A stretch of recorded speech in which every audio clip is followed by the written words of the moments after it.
মানবতা যদি হইতো তাহলে আমার সমাজের এই চিত্র হয় কি করে, যেটা স্টেজে বলাও যায় না, চিত্র তুলে ধরাও যায় না। হইতে পারে তুলে ধরতে গেলে আমার গাড়ি এইখান থেকে বাহিরও হবে না, হতে পারে আমি উত্তরা ক্রসও করতে পারবো না। মানবতা থাকলে তো এরকম ছিল চিত্র, ময়দানে জীবনটা বাহির হইতেছে পিপাসায়, আপন ভাই পানি নিয়ে ছুটা গেছে, পাশের থেকে একজন ডাক দিছে পানি, বলছে ভাই ও পিপাসিত বেশি, ওর কাছে জানা। ওইখানে যাওয়ার পরে আরেক জায়গার থেকে আওয়াজ আসছে পানি, তো দ্বিতীয় বলছে ও আমার চেয়ে বেশি পিপাসিত, ওইখানে যান না। তো ওইখানে যায় দেখে দুনিয়ায় নাই, দ্বিতীয় জনের কাছে আইসা দেখে দুনিয়ায় নাই, আপন বাড়ির কাছে আইসা দেখে ও নাই। এটার নাম তো ছিল মানবতা, এটার নাম তো মানবতা ছিল না। যে 1000 টাকার শাক নিয়ে রাস্তার পাশে বসতে বেচতে হয়তো 1500 টাকা বেচবে, 500 টাকা মিলবে, 2 কেজি চাউল কিনবে, একটু শাক কিনবে, একটু ডাইল কিনবে, ওর কাছ থেকে আইসা তো হাত পাতা উচিত ছিল না যে ডেলি 100 টাকা। কি মানবতা? তুমি মানুষ, এটার নাম তো মানবতা ছিল। আগ হয়ে যাবেন বলবো আমার সমাজ তো দেখি রাস্তাঘাটে পোস্টার দেখলে দেখি সমাজ সেবকের অভাব নাই, ঠিক না? আওয়াজ না, আওয়াজ না, মনোযোগ। কিন্তু আজ পর্যন্ত বাংলাদেশে আমাকে বাড়ি করে দেন তো একটা, যে তৃতীয় লিঙ্গের কোন আশ্রয় কেন্দ্র কেউ খুলছে? আমাকে দেখান, একটা দেখান। এটা কি সমাজ সেবার অন্তর্ভুক্ত ছিল না? যে তৃতীয় লিঙ্গের মানুষগুলা রাস্তায় রাস্তায় ঘুরবে আর মানুষকে বিরক্ত করবে আর হাত পাতবে আর বাসা বাড়িতে উঠে চিল্লা চিল্লি করবে, আর যুবকরা ওদেরকে নিয়ে মজা নিবে। যুবকরা তো ওদেরকে নিয়ে মজা নেয়, রাতের অন্ধকারে তো একদল মানুষ ওদেরকে নিয়ে মজা নেয়। উচিত তো ছিল আমার সমাজের বিত্তশালীদের, সমাজ সেবকদের উচিত ছিল বৃদ্ধাশ্রম যখন খুলতে পারছো, তৃতীয় লিঙ্গের জন্য একটা আশ্রম খোলো, 10 জনকে নিয়ে যাও আর বলো এইখানে থাকবি, 2টা কাপড় পরবি, 2 বেলা খাবি আর আল্লাহ আল্লাহ করবি। তুই রাস্তায় ঘুরা ঘুরা নিজের ইজ্জত বিলীন করার প্রয়োজন নাই। তাইলে তো বুঝতাম আপনি সমাজ সেবক। রাগ হয় না, বুঝানোর জন্য বলতেছে। সৃষ্টির ভিতরে শ্রেষ্ঠত্ব দিল, মানবতা কোথায়? আল্লাহ তো দাম দিবে মানুষকে। আপনি কালকে এই চেহারা নিয়ে দাঁড়াবেন কি করে বলেন? সৃষ্টির ভিতরে আমাকে মানুষ হিসাবে শ্রেষ্ঠত্ব দিলেন, বলেন আপনার আমার ভিতরে মানবতা কতটুকু? আল্লাহ তো মানুষকে মূল্যায়ন করবেন, জানোয়ারকে তো করবেন না। আপনি বলবেন আমি তো মানুষ হিসাবেই মরব, কিন্তু কোরআন তো বলে না। কোরআন তো বলে মানুষ হিসাবে জন্ম নিলেই মানুষ হয় না। যদি হইতো তাহলে হাতের বানানোটাকে কেন আল্লাহ জানোয়ার বলতেন? মানুষকে তো হাত দিয়ে তৈরি করছেন, সমগ্র সৃষ্টিকে তো আল্লাহ তৈরি করছেন 2 অক্ষর দিয়া, মানুষকে তো তৈরি করছেন কুদরতি হাত দিয়া। সমগ্র সৃষ্টিকে তো তড়িঘড়ি কমপ্লিট করছেন 6 দিনে, আপনাকে আমাকে তো কমপ্লিট করলেন 10 মাসে। আপনাকে কেন জানোয়ার বলবে? আরো 2-4টা দেখাবো। সৃষ্টির ভিতরে সবচেয়ে সৌন্দর্য দিল আপনাকে, পুরা ভান্ডারটা যেন সৌন্দর্যে লাগায় দিল আপনার উপরে, ওটাকে জানোয়ার বলবেন কেন? 4 কসম খায়া ঘোষণা দিলেন সৃষ্টির ভিতরে সবচেয়ে সুন্দর গঠন তোর। 3 ওয়াসাইতুন ওয়া তুরে সিনিন ওয়া হাদাল বালাদিল আমিন। 4 কসম খাওয়ার পরে বললেন সবচেয়ে সুন্দর গঠন তোর। ওই গঠনের জিনিসটাকে কেন আল্লাহ জানোয়ার বলবেন? জানোয়ার। আরেকটা বলবো, সাজাইতে সাজাইতে, যার শব্দটা যদিও আল্লাহর জন্য শোভনীয় না, কিন্তু আমি বুঝানোর জন্য বলতেছি, সাজাইতে সাজাইতে সাজাইতে সাজাইতে ঘোষণা দিলেন ইন্নী লাকা মুহিব্বা, আই লাভ ইউ। যে মানুষের প্রেমে পড়ে গেলেন, ভালোবাসায় পড়ে গেলেন, ওই মানুষটাকে জানোয়ার বলবেন কেন? বোঝা গেল মানুষ মানুষ হইলেই মানুষ হয় না। বিদায় আপনি আর আমি যে সৃষ্টির সেরা হইলাম মানুষ রূপে, মানবতা কতটুকু। সৃষ্টির ভিতরে আমাকে মানুষ হিসাবে শ্রেষ্ঠত্ব দিল, মানব জাতির ভিতরে আমাকে উম্মতে মুহাম্মদী হিসাবে শ্রেষ্ঠত্ব দিলেন। শুধু শ্রেষ্ঠত্ব দিলেন না, আবার শ্রেষ্ঠত্বের প্রমাণও দিলেন। প্রমাণ স্বরূপ আমি বলতেছিলাম মুহাম্মদুর রাসূলুল্লাহ সর্বপ্রথম প্রমাণ। আপনি মুহাম্মদুর রাসূলুল্লাহ পাইছেন। যদি মুহাম্মদুর রাসূলুল্লাহ প্রমাণ না হইতো তাহলে আমি কিতাব থেকে একটা প্রমাণ দিতেছি। যদি মুহাম্মদুর রাসূলুল্লাহ সাল্লাল্লাহু আলাইহি ওয়াসাল্লাম আমার কথার প্রমাণ না হইতো তাহলে আমি কিতাব থেকে একটা প্রমাণ দিতেছি। বাদায়ে নেহায়ে লেখা আছে, ওইখানে লেখা না থাকলে আমি বলতাম না যে দানিয়াল আলাইহিস সালাম শুধু এই উম্মতের হাতের মাধ্যমে কাফন দাফন পাওয়ার জন্য 2500 বছর অপেক্ষা করতেন। মৃত্যুর পরে ওনার দোয়া ছিল, আল্লাহ মৃত্যুর পরে যেন আমাকে সুরক্ষিত রাখা হয়। উম্মতে মুহাম্মাদি যেদিন আসবে এদের হাতের মাধ্যমে যেন আমাকে কাফন দাফন করা হয়, কেননা আমি এই ফজিলতটুকু পাইতে চাই। কেননা উম্মতের মুহাম্মদের ফজিলত, মুহাম্মদুর রাসূলুল্লাহর উম্মতের ফজিলত যতটুকু আমি জানছি আপনি আমাকে জানাইছেন, বিদায় আমার মন বলে আমি ওদের হাতের ছোঁয়া চাই। কুরআন এই কথা সাক্ষী দেয়, মাসালুহুম ফিত তাওরাত ওয়া মাসালুহুম ফিল ইনজিল। আমাদের প্রশংসায় তৌরাত ভরা ছিল, ইনজিল ভরা ছিল, জবুর ভরা ছিল। আসমানি কোনো কিতাব নাই যেটার ভিতরে আমাদের আলোচনা না ছিল। কোন নবী রসুল এরকম আসেন নাই যাদের মুখে আমাদের আলোচনা না ছিল। আদম আলাইহিস সালাম থেকে নিয়ে ঈসা আলাইহিস সালাম পর্যন্ত আমাদের আলোচনাই আলোচনা ছিল। যদি আমাদের আলোচনা না থাকবে তো ঈসা আলাইহিস সালাম কেন দোয়া করলেন যে আল্লাহ আমাকে উম্মতে মুহাম্মদী বানায় পাঠায়েন? আল্লাহ কেন কবুল করলেন? উনি কেন আসবেন? উনি দাজ্জালকে করবেন, কিন্তু যেদিন আসবেন উনি ইমামতি তো করবেন না। ইমামতি তো করবেন মাহদী আলাইহিস সালাম। ইমামতি করার অধিকার আমার নাই, এখন পর্যন্ত নাই যতক্ষণ আপনি বেঁচে আছেন। কেন আপনি উম্মতের ইমাম, আমি উম্মতের একজন ব্যক্তি।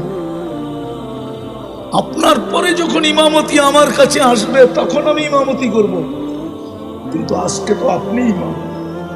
তো শ্রেষ্ঠত্বের প্রমাণ হলো মুহাম্মদুর রাসূলুল্লাহ। খোলার সময় আমার কাছে নাই, নাহলে এটাকে অনেক খোলা যায়। দ্বিতীয় প্রমাণ হলো কোরআন, কালামুল্লাহ। কোরআন না কালামুল্লাহ, আল্লাহ নিজের কালাম দিয়া দিছেন, নিজের কালাম আমাদেরকে দিয়া দিছেন। কিন্তু আফসোস আমার জাতি 90 জন কোরআন পড়তে জানে না, নারী পুরুষ। জানি না উত্তরের মানুষ রাগ হয়ে গেল কিনা, একমত আপনারা? 90 জন কোরআন পড়তে জানে না। পড়তে না জানে আমার কোনো আপত্তি ছিল না, কিন্তু আফসোসের বিষয় তো এইখানে, যদি ঘরে ঢুকার সাথে সাথে কোরআনটা চোখের সামনে পড়তো তাইলেও হয়তো মনটাকে বুঝাইতে পারতাম যে ঘরে ঢুকার সাথে সাথে কোরআনটা চোখের সামনে পড়ে। কিন্তু সমস্ত মুসলমানের ঘরে তো ঢুকার সাথে সাথে টেলিভিশনটা চোখের সামনে পড়ে। কোরআনটা তো চোখের সামনে আনতে হলে বড় আলমারি খুঁজা খুঁজা আনতে হয়। রাগ হয় না, পায়ে হাত রাখে। টেলিভিশনটা তো সামনে পড়ে, চোখের সামনে। কোরআনটা তো চোখের সামনে পড়ে না। ঘরে ঢুকার সাথে সাথে কোরআনটা চোখের সামনে পড়ে না। উচিত ছিল ঘরে ঢুকার সাথে সাথে যেন কোরআনটা সামনে পড়ে, এমন জায়গায় কোরআনটাকে রাখা উচিত ছিল। কমসে কম কোরআন দেখা হইল কোরআনের কিছু না কিছু মহত্ব, গুরুত্ব, বরত্ব, সম্মান, এটার ছোঁয়া হইল আমার দিলে লাগত। কিন্তু আফসোস, টেলিভিশনটা চোখে পড়ে ঘরে ঢুকার সাথে সাথে, বেডরুমে ঢুকার সাথে সাথে টেলিভিশনটা চোখে পড়ে, কোরআনটা পড়ে। রাগ হেন না। আরেকটা বলবো, কোরআন 90% কোরআন পড়তে জানে না, কিন্তু কোনো আপত্তি ছিল না যদি ডেলি কোরআনটাকে নিয়ে একবার চুমা দিত, শুধু চুমা দিয়া বলতো বুকে লাগায়, মালিক তোর কালাম পড়তে পারি না, ভালো তো বাসতে পারি, পড়তে তো পারি না, ভালো তো বাসতে পারি, কিন্তু আমার জাতি তো কোরআন বৎসরের পর বৎসর ছুঁয়া দেখে না। এই মজমায় পাওয়া যাবে কবে কোরআন ছুঁয়া দেখছে বলতে পারবে না, নাই এই মজমায় কেউ। আমি হাত উঠাইতে বলবো না, আছে তো? হ্যাঁ, যুবকরাও বলতে পারবে না ওরা কবে কোরআন হাত লাগায় দেখছে, ছুঁয়া দেখছে, বলতে পারবে না। রাগ হয়ে যাবেন? বলবো এই উত্তরেই আছে, ঘন্টার পর ঘন্টা সিরিয়াল দিয়া বসা থাকে ডাক্তারের কাছে, আর মোটা মোটা ভিজিট দেয়, মোটা মোটা। কেননা উত্তরা ডাক্তারদের ভিজিট আর ওই কমলাপুর সমলাপুরের ডাক্তারের ভিজিট তো এক না, ঠিক না? তো লম্বা লম্বা ভিজিটও দেয়, 4-5 ঘন্টা বসেও থাকে, কিন্তু একজনও হবে না এখানে যে কোরআনটাকে চাইপা নিয়া বলছে, মালিক শুনছি কোরআনের ভিতরে শেফা রাখা আছে, তুই কোরআন নাকি শেফা হিসাবে নাজেল করছিস। ও মালিক, আমার শেফার দরকার, তোমার কালাম শেফা দিয়া করবে তো করবে কি, আমার শেফার দরকার। আমি বুকে চেপা ধরলাম, ওই পর্যন্ত ছাড়বো না যতক্ষণ পর্যন্ত তোমার কোরআনের শেফা আমার ভিতরে না যাবে। বলেন এখানে কেউ আজ পর্যন্ত বুকে চেপা ধরছে? আমারটা অযৌক্তিক হইলে বলেন আপনার জুতা আমার গাল, যদি অযৌক্তিক হয়। কোরআনকে তো চেপা ধরে না। কসম, আপনি চাইপা মাস ভর চাইপা ধরেন, দের হায় আন্দের নিহি হ্যায়, এটাই সত্য প্রবাদ বাক্য। 2 দিন দেরি হইতে পারে কিন্তু অন্ধকার হবে না। 10 দিন চাইপা ধরে দেখেন না, 20 দিন দেখেন না, 30 দিন দেখেন না, একদিন না একদিন কোরআনের শেফা আপনার বুক ফাইরা আপনার ভিতরে ডুববেই ডুববে, ডুববেই ডুববে, ডুববেই ডুববে। আর কোরআনের সত্য নাসিলু মিনাল কোরআনি মা হুয়া শিফা। আল্লাহ বলে এটা তো শেফার জন্য। এই জন্যই তো কোন আল্লাহওয়ালা লিখছিলেন, इलाज अगर हो सके कुरान और हदीस से, इलाज अगर हो सके कुरान और दुआ से, परहेज करो दवा से। যদি তুমি চিকিৎসা নিতে পারো কোরআন দ্বারা, কোরআনের কাছ থেকে যদি তুমি চিকিৎসা যদি তুমি আদায় করে নিতে পারো, আল্লাহর রসুলের দোয়ার থেকে যদি তুমি শেফা আদায় করে নিতে পারো, তাহলে দাওয়ার কাছে যাও না। একটা গবেষণা আপনাদেরকে শুনাইতেছি, আমি একটা গবেষণা শুনাইতেছি, জানি না আপনারা একমত হবেন কিনা। শোনাবো? হ্যাঁ, মুসলিম দুনিয়ায় বলেন তো বাংলাদেশে কয়টা মানসিক রোগীর হাসপাতাল? সবচেয়ে বড় হাসপাতাল কয়টা বাংলাদেশে? কয়টা? আরে বলেন না কয়টা? কয়শো কোটি মানুষ? কত কোটি মানুষ বাংলাদেশে? 18 কোটি মানুষের জন্য একটা পাগল হাসপাতাল, ঠিক না? হ্যাঁ, এখানে জানি না গ্রিন কার্ড হোল্ডার আছে কিনা। আছে কেউ গ্রিন কার্ড হোল্ডার? আমেরিকান কেউ নাই, ইউরোপেরও কেউ নাই, গেছে এরকম কেউ আছে? আমেরিকাতে যায় দেখেন প্রত্যেকটা শহরে কয়টা করে হাসপাতাল, মেন্টালিটি হাসপাতাল কয়টা?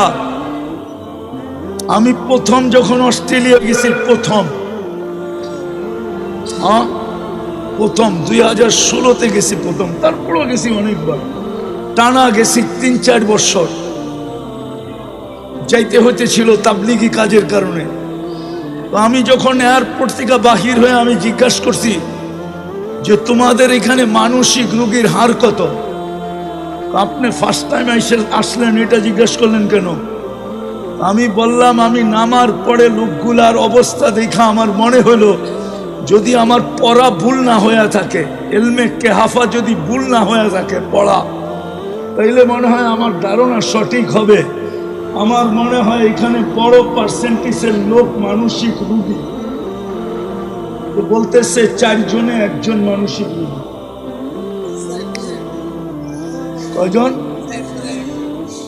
শতকরা 25 জন মানসিক রোগী, 25%। অস্ট্রেলিয়া আমরা কম কেন জানেন? সারা দুনিয়ায় মানসিক রোগী কম কেন জানেন? মুসলিম দুনিয়ায় মানসিক রোগী কম কেন জানেন? কমসে কম শুক্রবার হইল আমরা গর্দান মাসা করি, উজুর ভিতরে গর্দানে পানি লাগে, পানি। আর 5 বেলা যারা করে উজু, ওরা 5 বেলায় গর্দানে পানি লাগায়। এই জন্য মুসলমানের ভিতরে মানসিক রোগী কম। এই রিচার্জ আমার না, আমেরিকান ডাক্তারের রিচার্জ, আমার না। নিবেন নাম ঠিকানা, নিবেন এই লিটারেচার আমার কাছ থেকে। কিন্তু দুনিয়াতে এটা মিডিয়ায় আসে নাই, আসবে না কোনোদিন। মিডিয়ায় আসবে না, মিডিয়ায় আসতেও দিবে না। যেমন আমি বলি রাগ হয়েন না, আমার সুশীলরা কি করে, আমার বুদ্ধিজীবীরা কি করে, আমার শিক্ষিতরা কি করে, আমাদের যুবক যুবতীর যৌবন মাটিতে মিশা যেতেছে, মাটিতে।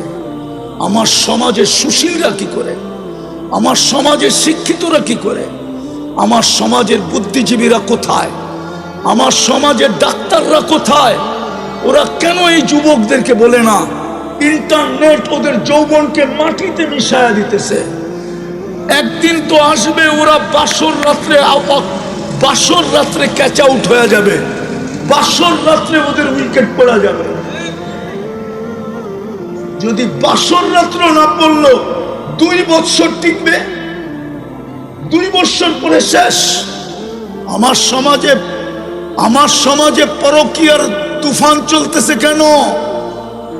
আরে বলেন না কেন? আমার মেয়েরা 20-তে বুড়ি হয়ে যেতেছে ইন্টারনেটের কারণে। আমার যুবকদের যৌবন শেষ হয়ে যেতেছে ইন্টারনেটের কারণে। মাদক নিয়ে আপনি চিৎকার দেন, মাদকের চেয়ে বেশি তো হলো ইন্টারনেট। ওরা আজে বাজে জিনিস যা সারাদিন দেখে, ওদেরকে জিজ্ঞাসা করেন। আপনি আমার কাছে সায়েন্স নিয়ে আসেন, সায়েন্স, আমি সায়েন্স দিয়ে আপনাকে বুঝাইয়া দিব, আপনার বিজ্ঞান দিয়ে বুঝিয়ে দিব। ওদের যৌবন ডেলি মাটিতে মিশতেছে। এই জন্য আমার সমাজে পরকীয়া বাড়তেছে। কেননা পুরুষ করবে কি? ইন্টারনেট দেখতে দেখতে দেখতে দেখতে দেখতে ও তো বুড়ি হয়ে গেছে। এখন পুরুষ যাবে তো যাবে কোথায়? মেয়ে পরকীয়া করবে না তো করবে কি? ও তো ইন্টারনেট দেখতে দেখতে দেখতে নিজের যৌবন মাটিতে মিশায়া দিছে। এখন ওই নারী পরকীয়া করবে না তো করবে কি? পরকীয়ার তুফান তো আমার সমাজে এই জন্য, শুধু ইন্টারনেটের কারণে। আপনি ওদেরকে জিজ্ঞাসা করেন, আমি ওদের পায়ে হাত রাখি, ওদেরকে জিজ্ঞাসা করেন, ওরা যা সারাদিন দেখে, যদি আল্লাহ সাত্তারি না করতেন তাইলে কোনো মা বাবা সন্তানকে ঘরে ঢুকতে দিতেন না। ওদেরকে জিজ্ঞেস করেন, ওদের জীবন তো ইন্টারনেটে শেষ। যদিও এটা আমার আলোচ্য বিষয় ছিল না, কথায় কথা চলে আসছে। আমার জাতির শিক্ষিত লোকগুলা তো বাধা দেয় না। আমার কাছে প্রমাণ আছে, প্রমাণ নিবেন, আরো প্রমাণ দিতে পারবো আমি। আমার দুনিয়া ঘুরা, আমি বলতেছি দুনিয়া ঘুরা ছাড়া না। মনে করেন না আমি খিলগার থেকে এখানে আইসা বলতেছি। আমি দুনিয়া ঘুরছি, আল্লাহ আমাকে দুনিয়া দেখাইছে। আপনাদের উন্নত দুনিয়া শুধু আমি নিউজিল্যান্ড দেখি নাই, বাকি সব দেখা শেষ। একবার না একাধিকবার। আর আমার জন্য যাইতে কোনো আলহামদুলিল্লাহ বাধাও নাই, আমি যে কোনো মুহূর্তে যেতে পারি। আল্লাহ আমাকে ওই ব্যবস্থা করে দিয়েছেন, বিদায় আমি চোখে দেখা বলতেছি। আমি দিলাম না লাউড স্পিকার বাইরে খোলা আছে, এই জন্য। ওলামা জানে কি জানে না আমি তাও জানি না। মুড়িও বিক্রি হয় না এতটুকু, উন্নত দুনিয়ায় সেক্স ডল যতটুকু বিক্রি হয়। কেন? ওই দুনিয়ায় যৌবন খালি হয়ে যেতেছে। এই জন্যই তো আমি বলি, মুসলিম যুবকরা যদি যৌবনকে সুরক্ষিত করত, তাইলে কয়েকদিন পরে আমরা গার্মেন্টসের কাপড়ের জায়গায় যৌবন এক্সপোর্ট করতাম। যৌবন হোয়াইটরা আসতো আর বলতো সব আমার, টিকেটও আমার, ভিসাও আমার, বাড়িও আমার, গাড়িও আমার, পয়সাও আমার, ডলারও আমার। আমার যৌবন দরকার, চল তুই আমার সাথে, তুই শুধু এনজয় করবি, চল। আমার যৌবন দরকার। আমার দেশে যৌবন নাই, মানুষ আছে যৌবন নাই, কিন্তু ওদের কাছে তো থিওরি হইল হাম তো ডুবে হ্যাঁ সনম তুঝে লে ডুবেঙ্গে। আমরা তো ডুবছি, তো করে ডুবায় ছেড়ে দিল। আজকে যুবক যুবতী ডুবতেছে, আমরা বললে আমাদেরকে উল্টা ব্যাখ্যা করা হয়। আমরা বলে কি বলে দেশপ্রেমিক না, আমরা বলে ব্রন্ড মাইন্ডের, আমাদের জ্ঞান গভীরতা নাই, আমরা কিচ্ছু বুঝি না। এরা মোল্লা, এই জন্যই আমাদেরকে কানে ধরে ঘুরাইতে সহজ হয়, ঠিক না? ঠিক না? কি বলেন? তো যেটা বুঝাইতেছিলাম, 2 নম্বর প্রমাণ ছিল যে আল্লাহ নিজের কালাম দিলেন, রসুল দিলেন, কালাম দিলেন। কিন্তু কালামকে তো ছুঁয়েও দেখি না, চুমা দিয়েও দেখি না, বুকে লাগায়ও দেখি না, বুকে লাগায়ও দেখি না।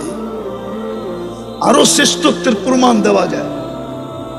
ওলামাদের কাছে আমার প্রশ্ন, কোন উম্মতকে আল্লাহ এইভাবে মসজিদ বানাইতে দিছিলেন যেইভাবে আজকে আমরা মসজিদ বানাই? জুইলাত লিয়াল আরদু মসজিদা, কোন উম্মতের জন্য ঘোষণা ছিল কিনা? কোন উম্মত এইভাবে যেখানে খুশি সেখানে মসজিদ বানাইতে পারতো কিনা? পারতো না। এটাও আমাদের শ্রেষ্ঠত্বের প্রমাণ যে আল্লাহ পুরা জমিনকে আমাদের জন্য মসজিদ বানায় দিয়েছে। সেজদা করতে দেরি, আমি তুলা নিতে দেরি করব না, কিন্তু আমি শেষ জায়গায় চলে আসছি। প্রশ্ন আপনাদের কাছে, বিবেকের কাছে, সৃষ্টির ভিতরে আমাকে মানুষ হিসাবে শ্রেষ্ঠত্ব দিলেন, বলেন আপনার আমার ভিতরে মানবতা কতটুকু? আল্লাহ তো মানুষকে মূল্যায়ন করবেন, জানোয়ারকে তো করবেন না। আপনি বলবেন আমি তো মানুষ হিসাবেই মরব, কিন্তু কোরআন তো বলে না। কোরআন তো বলে মানুষ হিসাবে জন্ম নিলেই মানুষ হয় না। যদি হইতো তাহলে হাতের বানানোটাকে কেন আল্লাহ জানোয়ার বলতেন? মানুষকে তো হাত দিয়ে তৈরি করছেন। সমগ্র সৃষ্টিকে তো আল্লাহ তৈরি করছেন 2 অক্ষর দিয়া, মানুষকে তো তৈরি করছেন কুদরতি হাত দিয়া। সমগ্র সৃষ্টিকে তো তড়িঘড়ি কমপ্লিট করছেন 6 দিনে, আপনাকে আমাকে তো কমপ্লিট করলেন 10 মাসে। আপনাকে কেন জানোয়ার বলবে? আরো 2-4টা দেখাবো। সৃষ্টির ভিতরে সবচেয়ে সৌন্দর্য দিল আপনাকে, পুরা ভান্ডারটা যেন সৌন্দর্যে লাগায় দিল আপনার উপরে, ওটাকে জানোয়ার বলবেন কেন? 4 কসম খায়া ঘোষণা দিলেন সৃষ্টির ভিতরে সবচেয়ে সুন্দর গঠন তোর। 3 ওয়াসাইতুন ওয়া তুরে সিনিন ওয়া হাদাল বালাদিল আমিন। 4 কসম খাওয়ার পরে বললেন সবচেয়ে সুন্দর গঠন তোর। ওই গঠনের জিনিসটাকে কেন আল্লাহ জানোয়ার বলবেন? জানোয়ার।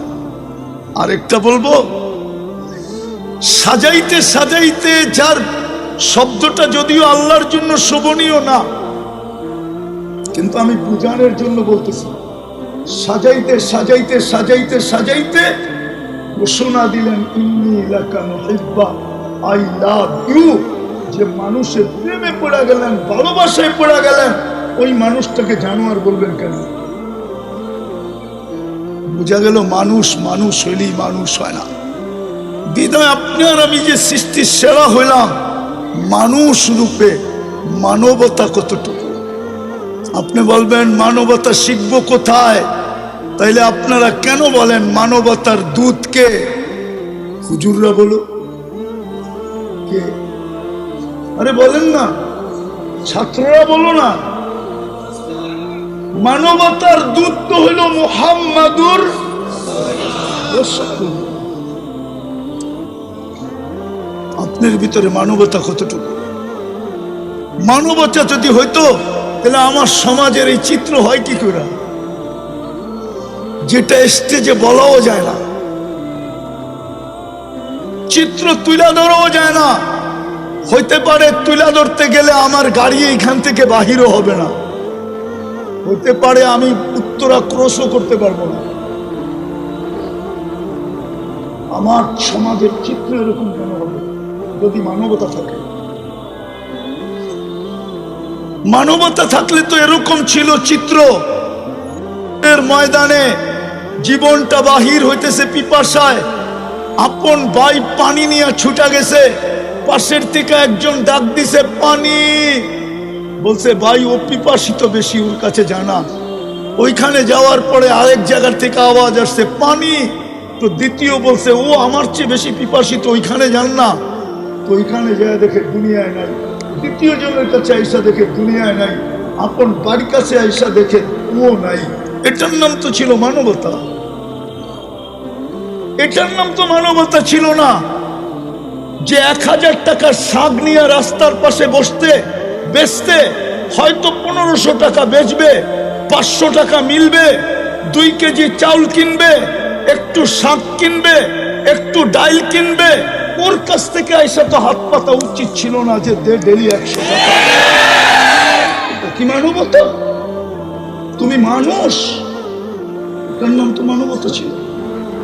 আর হয়ে যাবেন বলবো আমার সমাজ তো দেখি রাস্তাঘাটে পোস্টার দেখলে দেখি সমাজ সেবকের অভাব নাই, ঠিক না? আওয়াজ না, আওয়াজ না, মনোযোগ। কিন্তু আজ পর্যন্ত বাংলাদেশে আমাকে বাড়ি করে দেন তো একটা, যে তৃতীয় লিঙ্গের কোনো আশ্রয় কেন্দ্র কেউ খুলছে?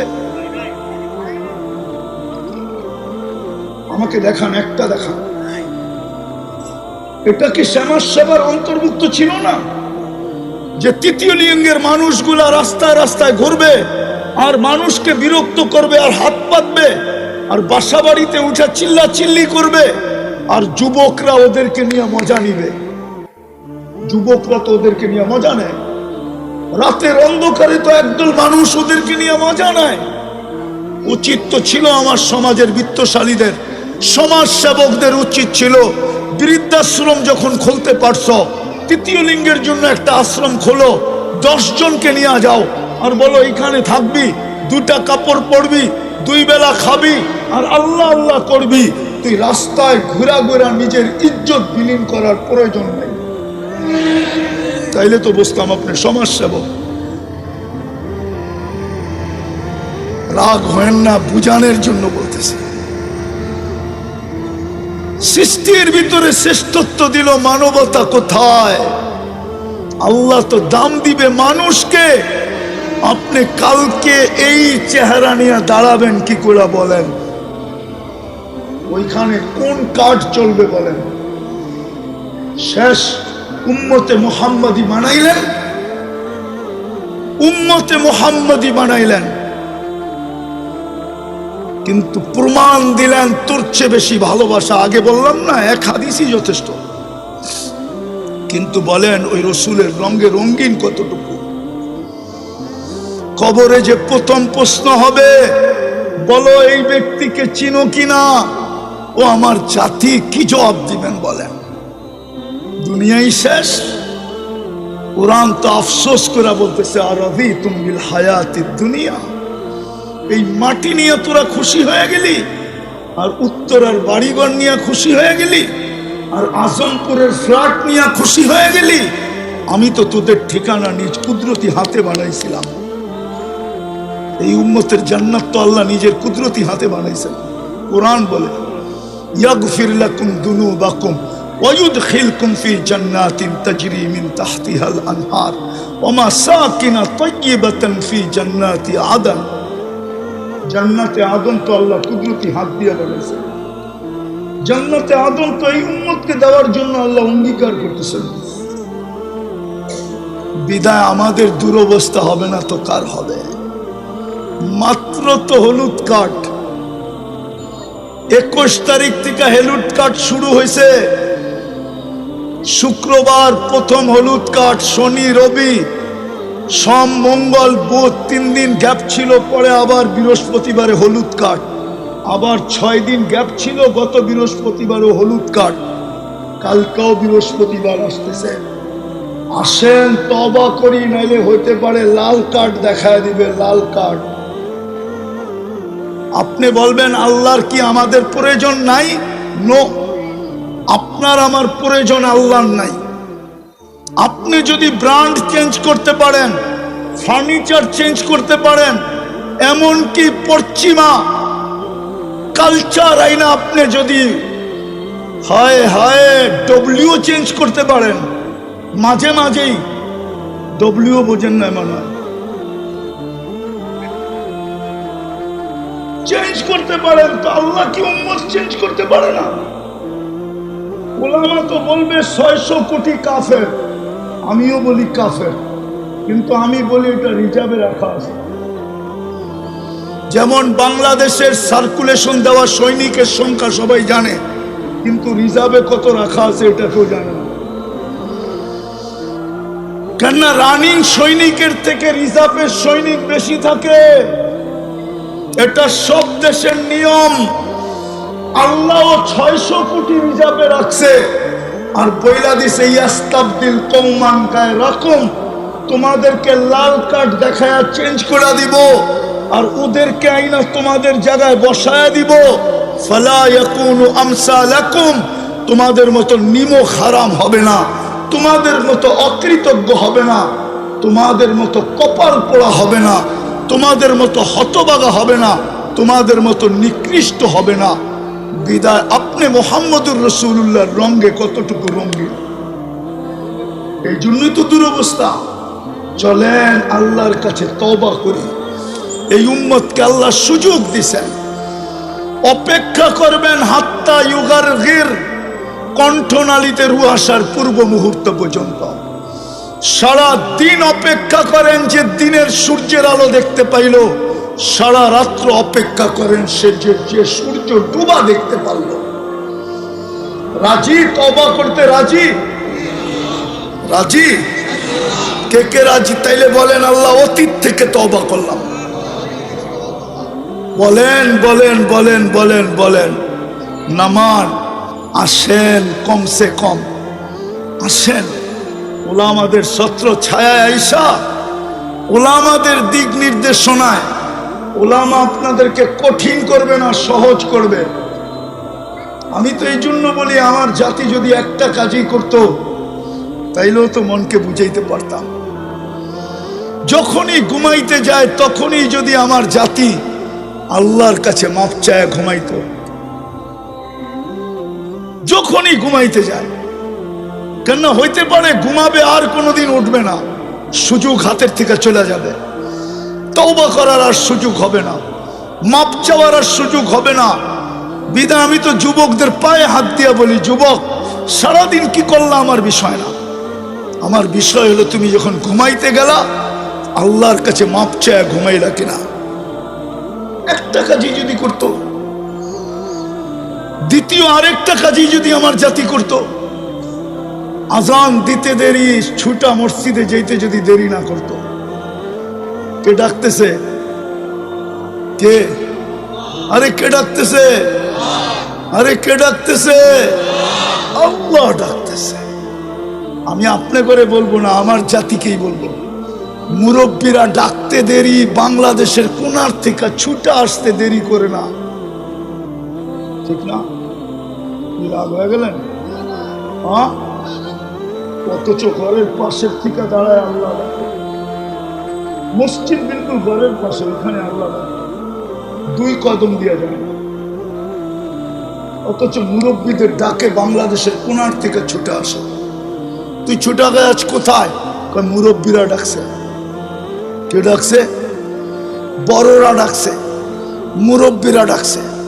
ও মুরব্বীর ডাকে টেকনাফ থেকে ছুটতেছে, তেতুলিয়ার থেকে ছুটতেছে, অথচ আল্লাহ ডাকে ওর ঘরের পাশে মসজিদে ছুটে যায়। খোদার কসম, দ্বিতীয়টাও করেন, নাইলে হইতে পারে লাল কার্ড এই উম্মতকে দেখায় দিবে। ওটারই নমুনা দেখা যাইতেছে, একটার পরে একটা দেশ মাটির সাথে মিশতেছে। আফগানিস্তানের পরে ইরাক, ইরাকের পরে লিবিয়া, লিবিয়ার পরে সিরিয়া, সিরিয়ার পরে এখন জানি না এটার পরে কার সিরিয়াল আসে। আল্লাহর পক্ষ থেকেই আসতেছে। আল্লাহ তাকায় তাকায় দেখতেছে, লিউযিকাহুম বাদাল্লাযী আমিলু লাআল্লাহুম ইয়ারজিউন। এরা ইউটার্ন নেয় কিনা? ইউটার্ন নিলে হয়তো মাফ করে দিবে। পড়বেন নামাজ আজকের থেকে পাক্কা? আল্লাহ আমাদেরকে আমল করার তৌফিক দান করেন।